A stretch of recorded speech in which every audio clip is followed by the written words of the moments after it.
शीतलमभिवन्दे वासुरं श्रीजिनम्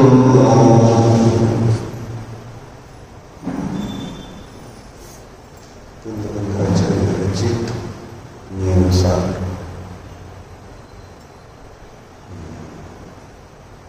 श्री पद्मप्रभुमल्हारी देवांची तात्पर्यवृत्ती टीका. टीकेच्या प्रारंभी मंगलाचरण चालू आहे. का मंगलाचरण करते ते आपण बघत होतो. कृतज्ञता प्रकाशनार्थ काला बंद होतो. म्हणजे केलेला जो उपकार आहे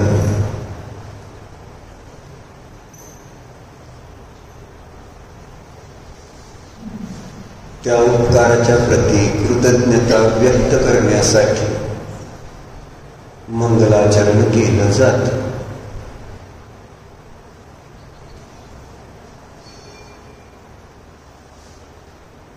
कारण सज्जन पुरुष केलेले उपकार विसरत नाही कृतोपकार विस्मरंती साधव.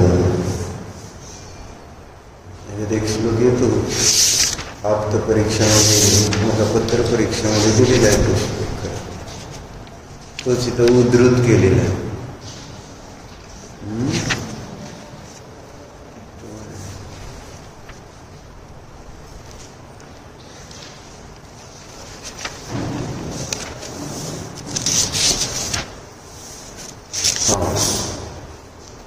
नंबर 14 वर नियम साहेब 18 दोषाने रहित.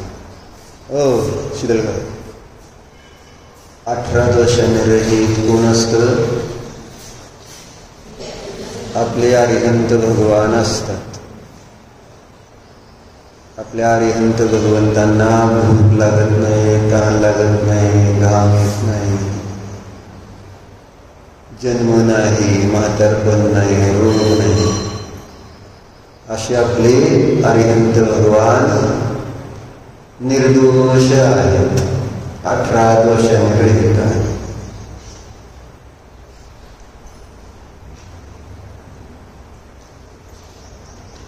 मग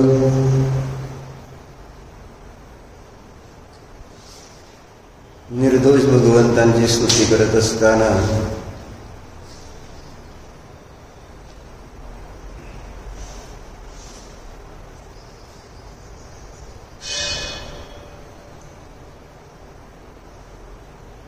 पद्मप्रभू मल्हारी देवांनी पहिल्यांदा सांगितलं सोदमो जत्थ दया सोवितवो विषय निग्रहो जत्थ दस 8 दोष रहियो सोदेवो नथी संदेहो. मिळालं का भाऊ बोले कुठली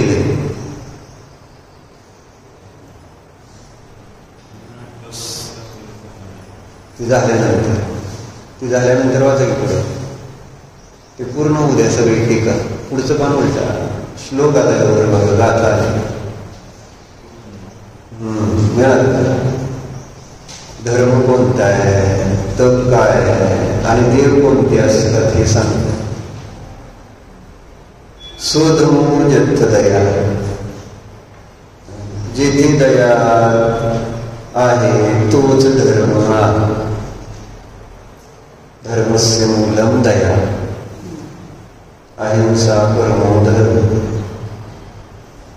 जिथे दया नाही तेथे धर्म नाही. काय मग पुढं काय दिलं? सोवियतौ विषय निग्रहो जत्थ, जिथे विषयांचा निग्रह आहे म्हणजे इंद्रिय विषय भोगामध्ये प्रवृत्ती नाही. विषय भोगांना जिथं रोखलेलं आहे तिथंच तप असू शकतं. बरोबर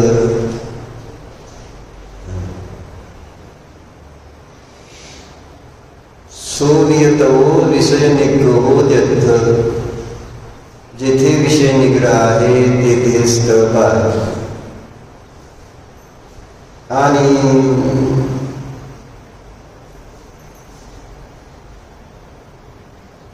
देव कोण आहेत तर दस 18 दोष रहिवो सो देव, जे 18 दोषाने रहित आहेत तेच देव आहेत, ज्यामध्ये नक्की संदेह हो, यामध्ये संशय नाही असं म्हणतात.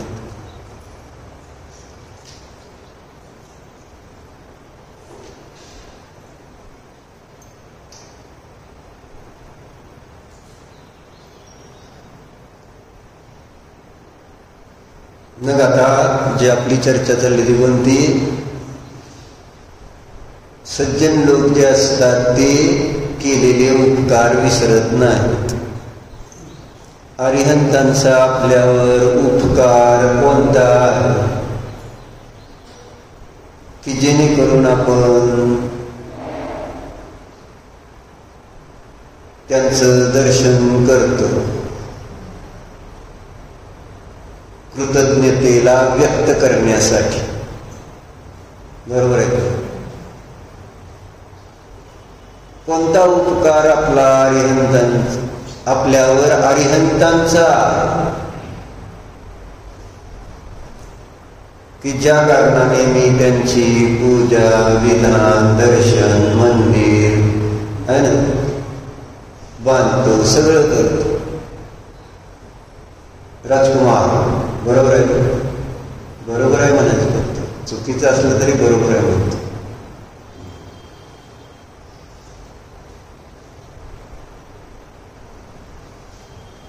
विनाकारण आपण कोणाला आदर देणार नाही, विनय करणार नाही.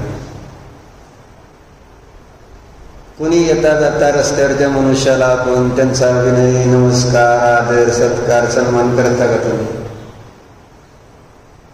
कुणी नाही. जे तुमच्यावर उपकार करणार आहेत त्यांचा. कोणाचा करता तुम्ही विनय सांगा? दुकानात आलेल्या ग्राहकाचा विनय करता का नाही? का? तुमची त्याच्यावर उपकार आहे का त्याची तुमच्यावर उपकार असते? परस्पर उपग्रह आहे खरं तर. पण व्यवहारात तर ग्राहकाला देव मानले आणि तुम्ही म्हणजे व्यापारी जे असते ते ग्राहकाला देव मानते. का देव मानते? कारण त्यांचा आपल्यावर उपकार. काय उपकार आहे? ग्राहकांचा आपल्यावर कोणता उपकार असतो की ज्या कारणाने आम्ही त्यांना दुकानात आलं की या म्हणतो, म्हणता का नाही?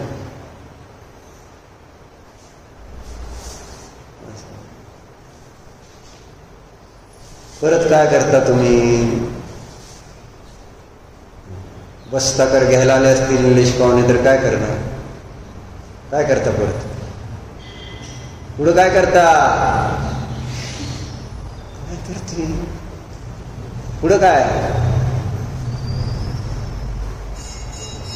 या म्हटलं की आता मी पण म्हटलं या, आता तुम्ही काय अजून वेगळं म्हणणार? पुढं काय करता त्याच्यानंतर? अरे बसा म्हणणार का नाही का? ती पण मीच सांगू तुम्हाला. सगळं करता की तुम्ही तिथं अगदी मऊ गादी जर खराब असलं तर ते अगदी त्याला असं स्वतःच्या हातानं स्वतःचा शर्ट काढून पुसून द्याचाल का नाही? ती शीट ज्याच्यावर बसणार आहे ते बसा बसा या. मोठा आपल्याला माहिती आहे मनुष्य मोठा आहे आणि भरपूर खरेदी करणार आहे लग्नाची म्हटल्यानंतर कसं बसवतो? कसं बसवतो? विनयाने बसवतो नाही त्या आसनावर. बाहेरच्या आसनावर बसवतो का हृदयाच्या आसनावर बसवतो ती सांगा आता. खरं तर तुम्हाला त्याला हृदयाच्या आसनावरच बसवायचं असतं, का नसतं का? जर तसं नाही बसवलं ना तर गिऱ्हाईकाला समजतं आणि ते गिऱ्हाईक तुमच्याकडे घेत नाही. आपुलकी आपुलकी कळते ना, ती आतूनच येणार आहे, बाहेरून नाही. आणि आपुलकी आतली समोरच्याला कळते का नाही? तुम्ही बरोबर नुसतं पुसून घ्यायचं असलं घ्या, नाहीतर दावा असा जर भाव असेल तर गिऱ्हाईकाला ते भाव समजते, साधारण कळते का नाही आपल्याला कोणतं गिऱ्हाईक घ्यायला आले कोणतं नाही. त्यानुसार आपण त्या गिऱ्हाईकाला आहे ना, म्हणजे त्याचा किती विनय आदर करायचा हे आपण ठरवतो का नाही, हे आपल्याला अंदाज कळतो ना. मग एक चांगलं गिऱ्हाईक आल्यानंतर तुम्ही त्याला या म्हटला, बसा म्हणला, त्यानंतर अजून जवळ बसवता तुम्ही त्यांना, माल जिताय तिथं आहे ना, बसा बसा तुम्ही. नाही हे आपण रोज पूजनामध्ये करतो, पण तुम्ही आज पूजन घेचाल असं मला वाटलं होतं, पण एकच पूजनाला कटाळ. आज चतुर्दशी, देवाला या कसं म्हणणार? कृतज्ञता व्यक्त करण्यासाठी पूजन नको.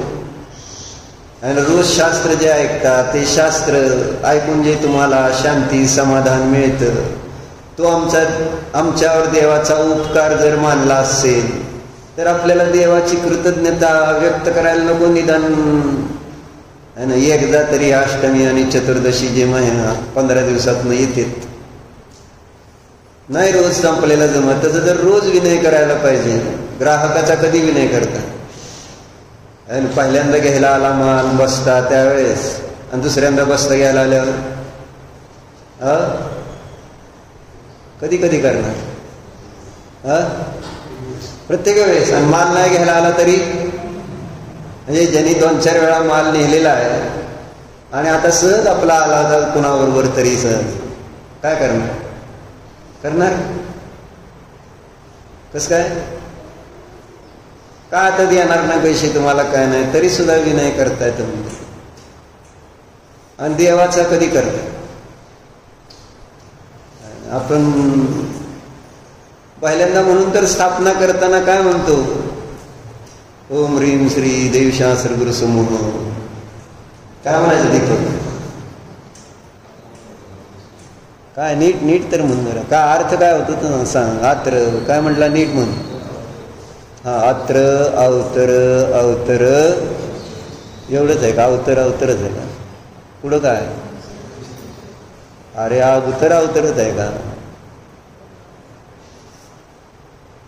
एवढे 2 शब्द आहेत.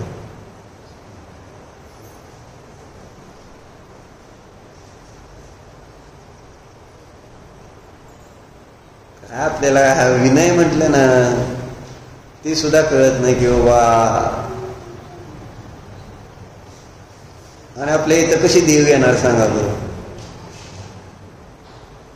कृतज्ञता व्यक्त करायची ती विनयानेच करायला पाहिजे का ना. अत्र अवतर अवतर संवौ षट अत्र तिष्ठ तिष्ठ ठ ठ इति स्थापनम अत्र मम सन्निहितो भो भो षट इति सन्निधी करणं. अशा 3 गोष्टी आपण म्हणत असतो. या आणि पडगान करताना पण महाराजांना आपण या नाही म्हणा. तुम्ही बघा काय होतं, थांबतील का महाराज? नुसतं येऊन उभं राहायचं, महाराज पटतील का? तुम्ही अत्र असं म्हणलं नाही तर येणार थांबणार का आपल्या इथं? तिष्ठ तिष्ठ म्हणल्या म्हणावं लागतं का नाही? मग देवाला पण आपण केव्हा म्हणणार? या भगवान माझ्या जवळ बसा बसा, तिष्ठ तिष्ठ म्हणलं. आणि कुठं बसा? अत्र मम सन्निहितो. बसवलं तरी समाधान नाही म्हणून सांगतो. अजून निकट, जेणेकरून तुम्ही आणि मीच, दुसरं कोणी नसावं तिथं. मला सतत शांती पाहिजे. भव षट. सतत शांतीसाठी तुम्ही माझ्या निकट सतत राहा. सन्निकट असा शब्द वापरला. कृतज्ञतेला व्यक्त करण्यासाठी, कारण आपल्यावर ते उपकार करतात. जसं ग्राहक उपकार करतं म्हणजे आपल्याकडनं माल घेणं आणि त्या बदल्यात आपल्याला पैसे देऊन फायदा होणं, हा ग्राहकाचा आपल्यावर झालेला उपकार आहे ना. त्या फायद्यामुळंच आपल्याला काय मिळतंय? खायला प्यायला, घर गाडी बंगला भोग धर्म सगळं आपल्याला कशामुळे? व्यवहाराने सांगतो. गृहस्थाला धर्म करण्याच्या निमित्त कोण आहे? म्हणून ग्राहकाला देव म्हणतो. त्याच्याकडून येणारे पैसे, त्याच्यातून होणारा लाभ, त्या लाभातूनच तुम्हाला दानाचा लाभ होऊ शकतो. बरोबर आहे का? म्हणून त्या ग्राहकाचा आपल्याला धर्म करण्यामध्ये सुद्धा उपकार आहे का नाही? म्हणून त्याचा मान सन्मान करायचा. पण तुम्ही त्या दृष्टिकोनातून करतच नाही. तुम्ही कोणत्या दृष्टिकोनातून मान सन्मान करता?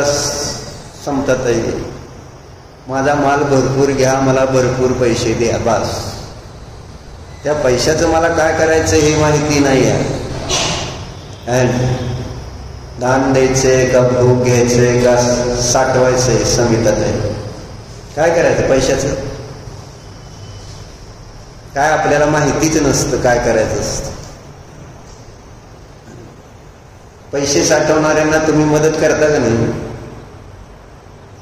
न कशासाठी पैसे साठवले? तुम्ही मदत का करताय? त्या पैशाचा उपयोग तुम्हाला आहे ना.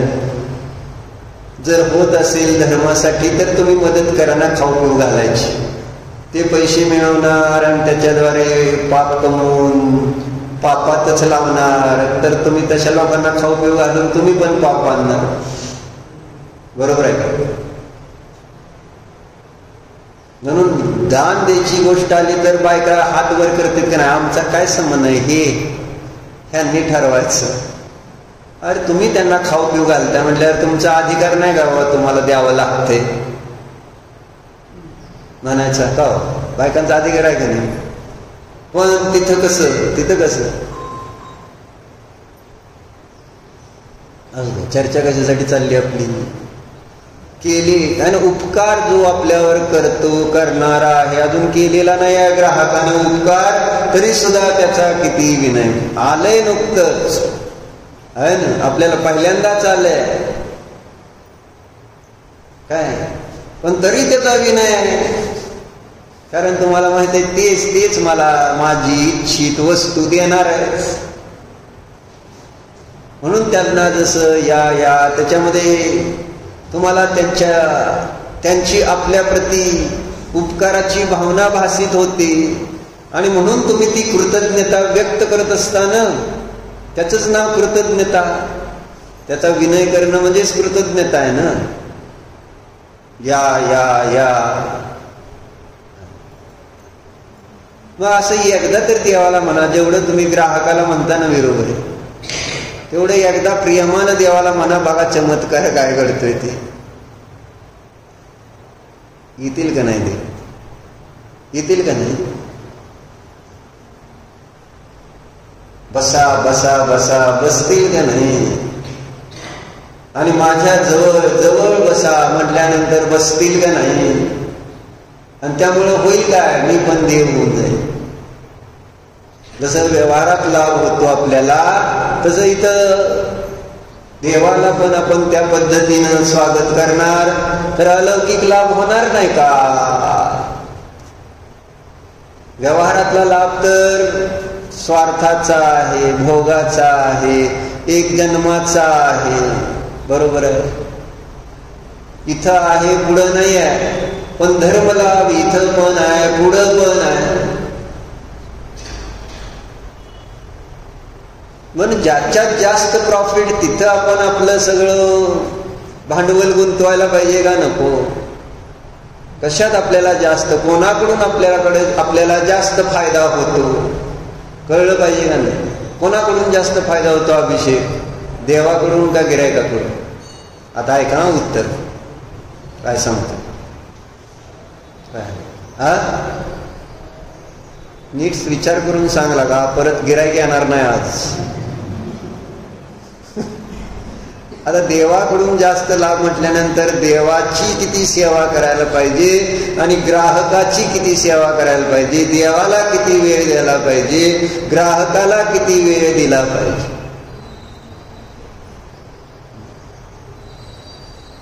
ग्राहकासाठी तुमचं शारीरिक कष्ट किती आहे, देवासाठी शारीरिक कष्ट किती.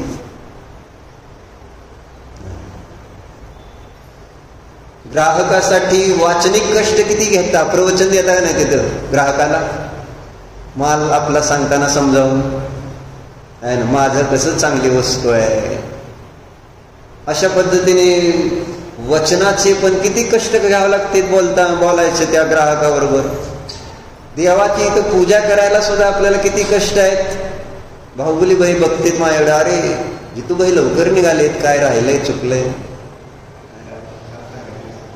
नसलं तरी आपण येऊन पूजा केली असते. अभिजीतजी म्हटले आम्हाला आधीच आहे ना, म्हटले कोणच यांना येत नाही म्हणून बहुतेक बाहुबलीबाईंनी पूजा ठेवली नाही, कोणच येत नाही म्हणून. म्हटलं कोण आलं आणि नाही आलं, पूजेचं तसं होतं, सगळीकडेच होतं. हे नातेपुतीत होतं असं नाही, मी सगळीकडचेच अनुभव आहे. म्हणजे पूजा म्हणजे आपला काहीच संबंध नाही, देवाची पूजेचा आपला काहीच संबंध नाही आहे. नाही गेलं तरी चालतं का नाही श्रेणीबाई पूजेला,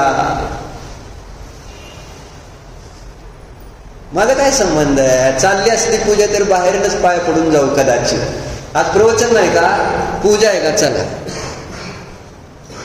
कसं अभिजीतजी म्हणाले कोण येणार नाहीत म्हणून बाहुबली बहिणी पूजा ठेवली. म्हटलं का देव आहे, आपण आहे, आपण देवाची पूजा करायची का लोकांच्या पूजेसाठी आपण पूजा घ्यायची. पूजा कोणाची असती, लोकांची का देवाची, असं माझा त्याला प्रश्न असतो. हो हो तुमचं मामा बरोबर आहे, आपण रोज नाहीतरी देतोच की.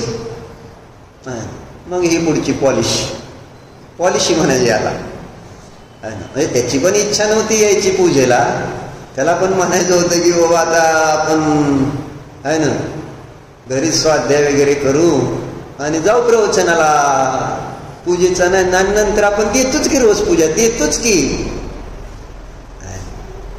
पॉलिशी आज आपण पूर्ण वेळ मस्त जे भगवंतांनी आपल्यावर केलेले उपकार आहेत त्यासाठी त्यांची एकदम मस्त स्तुती करू, गुणगान करू. अहो उपकार,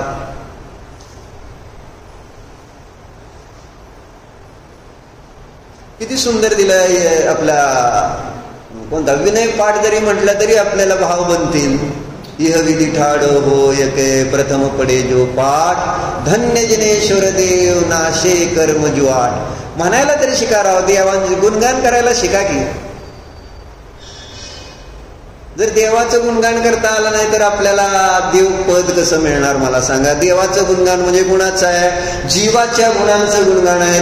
देवाला आपण म्हणतो हे देवा तू आठी कर्मांना नष्ट केलेला आहे, धन्य आहात तुम्ही, धन्य जिनेश्वर देव तुम. असं कधी वाटलं मला, खरोखर तुम्हीच धन्य आहात. माझं काय निवळ भिकारड्यासारखं काम, सगळ्यासमोर हात पसरत बसायचं. शरीराला सुख दे, गिरायकाला सुख दे, भोगाला सुख दे, बायकोला मनाला सुख दे, जेवायला कशाला म्हणून आपण कोणाकडे म्हणून हात पसरत नाही. वाईट आहे लय, इतकं वाईट काम आहे. म्हणून एक तुम्हाला आज नाही तर उद्या वाचून आपण भिकारी आहे का व्यापारी आहे. एक सुंदर लेख आलेला, भिकारी आणि व्यापारी. चर्चा काय चालली होती आपली, भीक मागायचं चाललंय. कशामुळे, कर्माच्या सद्भावात. आणि देवाकडे बघितल्यानंतर तुम्हाला कळायला नको, धन्य जिनेश्वर देव तुम, खरोखर तुम्ही धन्य आहात भगवान. आणि मला आज तुमची स्तुती करायची संधी मिळाली तर मी पण धन्य. कुठलं काय, देवालाच धन्य मानायची वेळ येत नाही तर मग मला त्यांचं ते धन्यत्व, धन्यपणा का उत्पन्न करणार योग्यता ताई, मला का धन्य वाटणार त्यांची पूजा करताना. मला जर ते धन्य वाटतील, धन्य कळतं ना, धन्य झालो. कशामुळं, अभिषेक सिद्धी मिळाली, धन्य झालाय का नाही, सिद्धी मिळाली ना, मिळाली का नाही. कोणती सिद्धी? धन्य झालाय का नाही प्रश्न असतो. हे भगवंतांची ओळखली तर पाहिजे धन्यता, किंवा तिथं काय म्हणते, कुणी रचलाय हे विनय पाठ? कुणी रचलाय?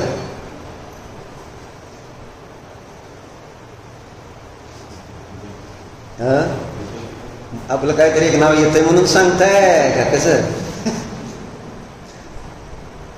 रोज म्हणताय म्हणून बरं आहे की राव. ते आता पूर्वीचे कवी शेवटच्या ओळीत त्यांचं नाव लिहायचे. हो, शेवटची ओळ काय?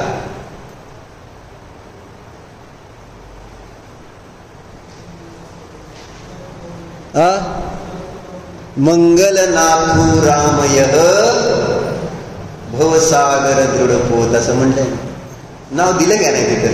म्हणजे तुम्हाला आउट ऑफ सिलेबस प्रश्न विचारला असं नाही आहे. तुम्ही रोज जे म्हटला त्याच्यातलाच शब्द होता आणि म्हणून विचारलं कुणी. मंगलनाथू राम, नाथराम शास्त्रींनी रचलेलं ते त्या ठिकाणी विनय पाठ आहे.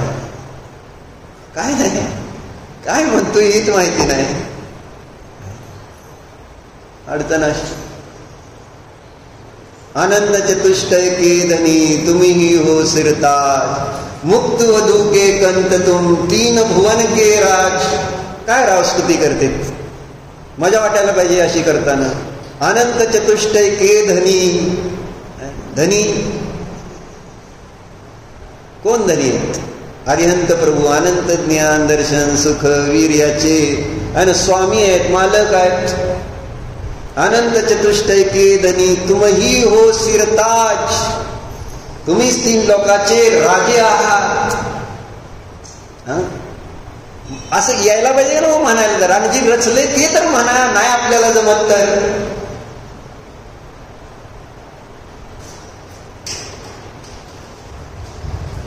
मुक्तिवधू के कंत तुम, थोडं काय म्हटले नाथुराम शास्त्री? मुक्तिवधू, मुक्तिरूपी सुंदरीचे तुम्ही पती आहात. मुक्तिवधू के कंत तुम, स्वामी आहात मुक्ती सुंदरीचे. असं म्हटलं ना. पुढं काय? तीन भुवन के राज, तीन लोकाचे राजे. अशी एक भगवंताची सुंदर स्तुती करते. पुढं काय? तिहु जग की पीडा हरण, विरुभय तिहु जग की पीडा हरण भवदि शोषणहार, न्यायक हो तुम विश्व के शिव सुख के करतार. एक एक जर शब्दावर विशेषणावर लक्ष गेलं तर विनय पाठामध्येच आपल्याला असं एकदम उपकृत होऊन जाणार. तिहु जग की पीडा हरण, हे भगवान आपण कसे आहात? तिन्ही लोकातील जीवांची जी पीडा आहे त्याचं हरण करणारे. पण आपण गणपतीलाच म्हणणार सुख करता दुःख हरता वार्ता विघ्नाची, ती पाठ आहे तुम्हाला. पण इथं हे विनय पाठामध्ये काय म्हटलं हे तुम्हाला येणार नाही. तिहु जग की पीडा हरण, मला जी पीडा होते, मला एकट्याला काय, जगातल्या सगळ्या जीवाला जी पीडा होते त्या पीडेला नष्ट करण्यासाठी तुम्हीच समर्थ आहात. नाही अशी ती देवाची स्तुती करताना का बरं मन गदगद होणार नाही, प्रसन्न होणार नाही? आपल्याला मन थोडस त्यांच्या प्रती आपलेपणा, श्रद्धा, एक दृढता, यस हेच देव आहे असं दिलंय ना त्यांनी. निर्दोष हेच माझं काम करणारे आहेत. बाकी सगळे तर नुसतं म्हणतील करतो करतो करतो करतो, पण काम कोण करणार? आपले अरिहंत देवच, अरहंत देवच अशी श्रद्धा बसेल. तुम्ही म्हटलं तर पाहिजे तिहु जग की पीडा हरण भवदि शोषणहार, भवरूपी समुद्राला सुखवणारे. चेष्टा आहे काय? समुद्र किती मोठा असं तुम्हाला माहित आहे का? आणि अशा समुद्राला सुखवण्याची ताकद कोणात आहे? कोणता समुद्र? संसार रूपी समुद्र. माझ्या संसार रूपी समुद्राला सुखवणारे आहात. कोण? तुम्ही तुम्ही तुम्ही असं त्या देवाकडे बघून जर म्हणायला लागला ना, तुम्ही खरोखर देवाच्या प्रेमात पडचा. नाही तुम्हाला येत, सोडा ना. ज्यांनी लिहिलंय ना, ज्यांना तो क्षयक्षम प्राप्त झाला त्यांनी लिहून ठेवलंय आमच्यासाठी. आपण म्हणूया ना आता, मग ते शब्द घेऊन त्याच्यातला भाव तर आपण पकडू आणि कुठंतरी देवाजवळ त्यांचे उपकार स्मरणासाठी. कारण आपण सज्जन आहे, दुर्जन नाही, लक्षात राहू दे. आणि सज्जनाने असं करायचं नसतं. सज्जन व्यक्ती त्याला म्हणलंय उपकार विसरत. मग दुसरं काय मागतील आपले? देवाला काय लागतं सांगा? देवाला काय पैसा लागतोय का? देवाला काय तुमचं काय म्हणजे कुठली गोष्ट देव मागतोय तुमची? विचारा काय तर आपले देव. हो, तुमच्या ध्यानात येते की नाही कोणास ठाऊक. तुम्हाला वाटतं आपल्याकडे देव काहीतरी काढून घेतील. कशाला काढून घेते? त्यांनी त्यांच्याजवळ होतं ते दिलंय मला. म्हणून तर आपण जैन सगळे असे एवढे असतो श्रीमंत. त्यांच्या वाटणीचं आपल्याला देऊन टाकलं म्हणून आपल्याकडे हे धन आहे, बाकीच्याकडे आहे का? आणि मग तुम्ही का घाबरताय त्यांना? दिगंबर देवाला घाबरायचं काय कारण आहे का? दिगंबर साधूला तिर्यंजी सुद्धा घाबरत नाहीत. हरिण सुद्धा पाठ येऊन खाजवतय दगड समजून, इतकी निश्चल मुद्रा. आणि वाघ सिंह येऊन शांततेने, आचार्य शांतीसागर महाराज होते मुक्तागिरीला, तिथं वाघ येऊन बसला होता त्यांच्या समोर. आहे का ना चारित्र्य चक्रवर्तीमध्ये लिहिले? काय ना, येऊन वनराज येऊन समोर बसले. तिथं वर एकदम आहे का नाही, शेवटची टोक मुक्तागिरीला गेलाय का वर, जिथनं पाणी खाली पडतं ना तिथं वर जायला रस्ता आहे. तिथं महाराज बसले असतील तपात. त्यावेळेस जुन्या काळात अजून जंगल दाट असेल आणि मुक्तागिरीला जाणं मुश्किल. सगळं ओढा पाणी वाहत होतं, सगळं आजसारखं नाही. आणि तिथं एक सिंह येऊन बसलाय, वाघ येऊन बसलाय जंगलात. महाराज काय का? हे वाघाला सुद्धा कळतंय बाबा काय. मग आपल्याला किती किती कौतुक वाटायला पाहिजे.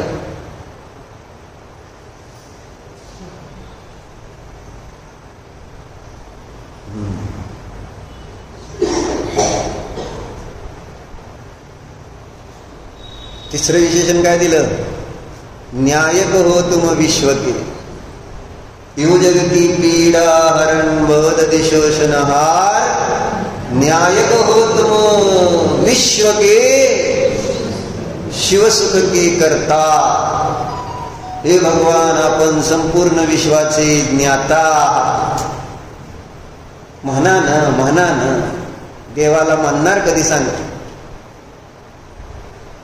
आणि हे म्हणल्यानंतरच मला गुणांची भक्ती निर्माण होईल. ते गुण प्राप्त करण्याची भावना उत्पन्न होईल. मला गुण प्राप्त करायचे आहेत का नको? असे भारी भारी गुण आहेत त्यांच्याकडे.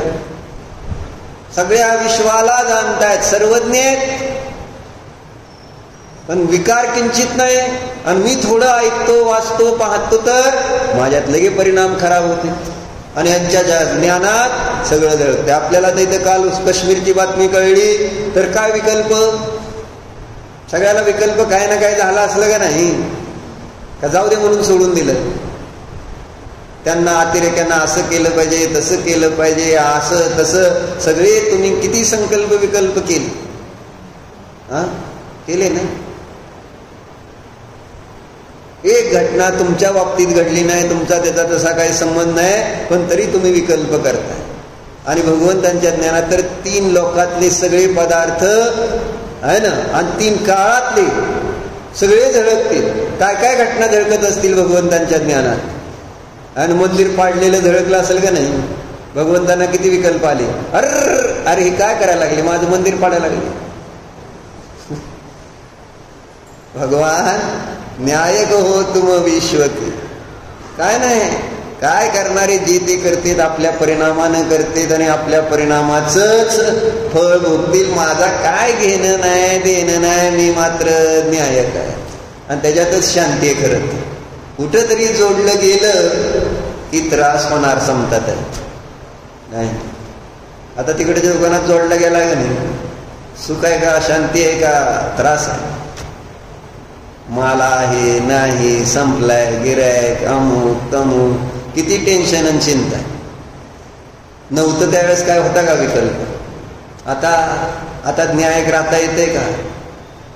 ती माझं, माझ्या मुलगा माझा, मुलाचं दुकान म्हणजेच माझं दुकान. किती आपलेपणा त्याच्या प्रती. नवऱ्याचं दुकान तुमचं राहिलंय का आता वरचं प्रीतम ट्रेडिंग? कोणतं दुकान तुमचं आहे? खरं खरं सांगा आता. नवऱ्याचं तुमचं का मुलाचं तुमचं आहे?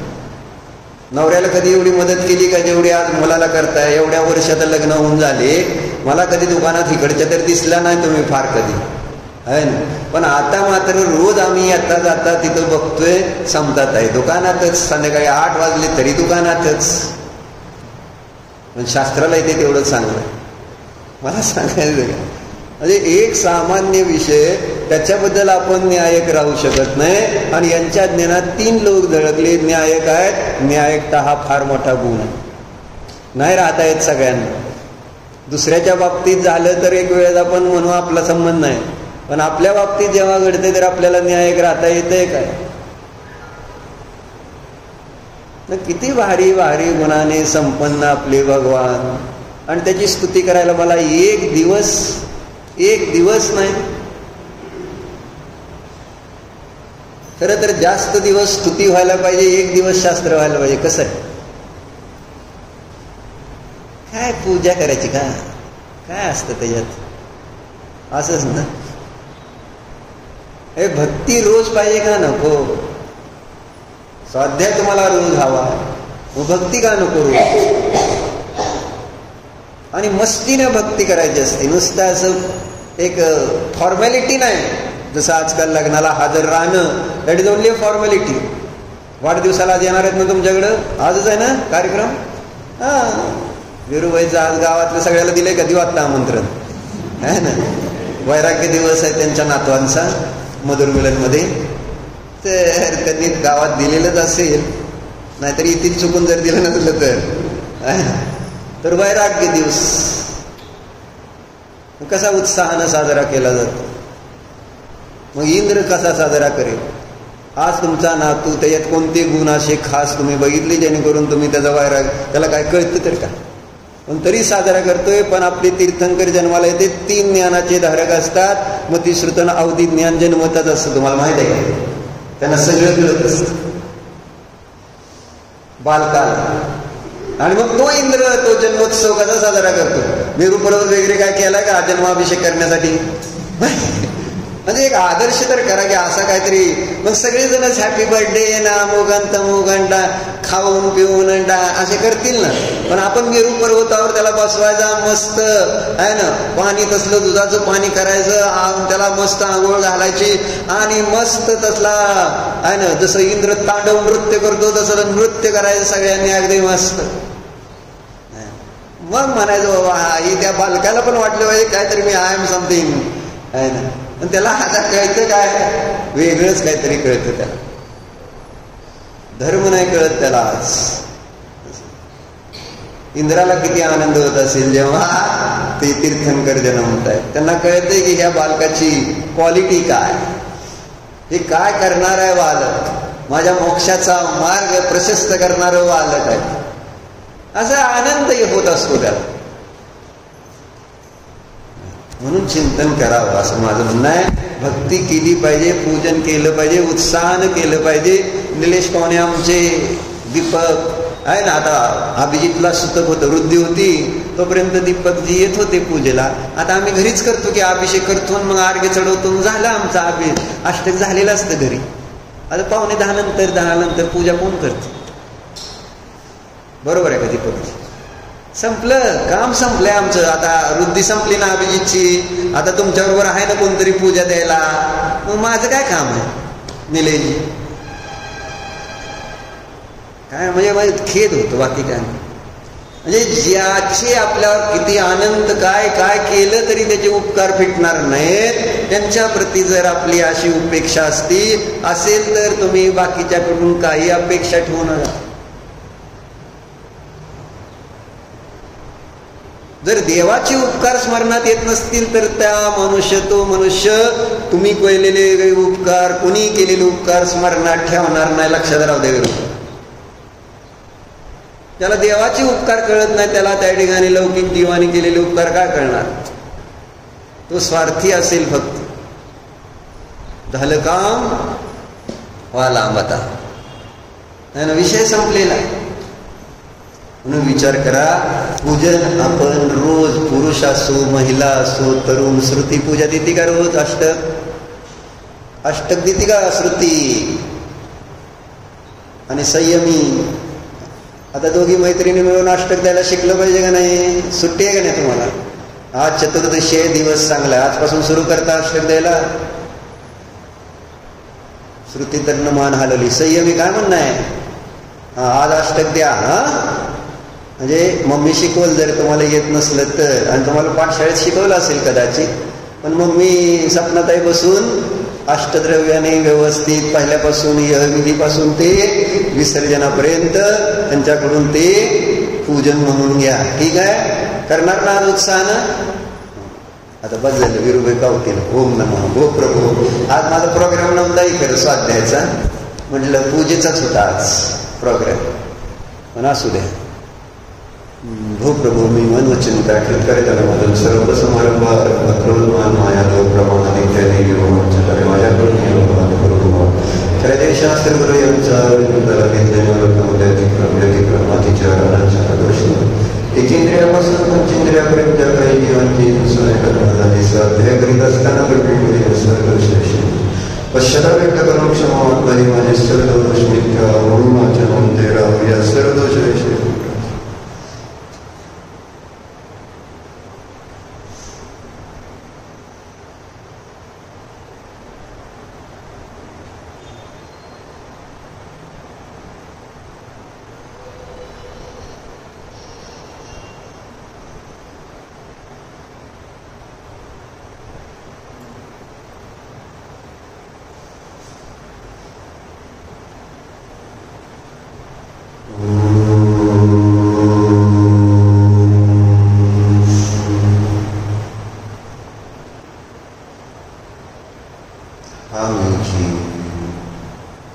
भगवंतांसारखा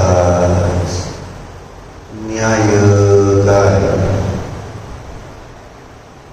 मी फक्त जाणतोच. माझा स्वभाव राग, द्वेष, मोह नाहीच.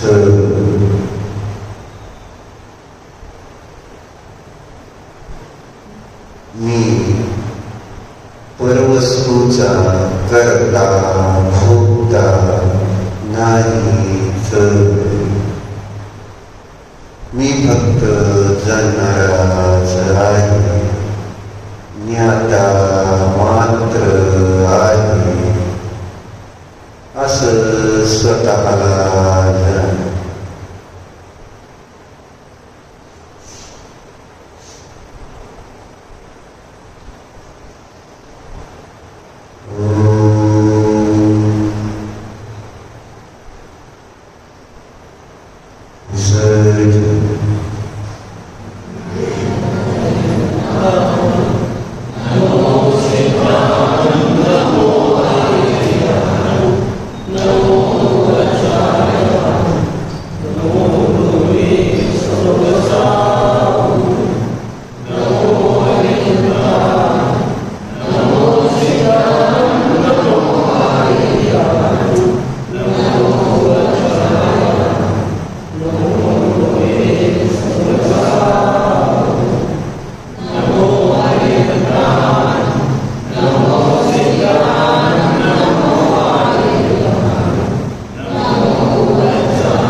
बोधी समाधी परिणाम शुद्धी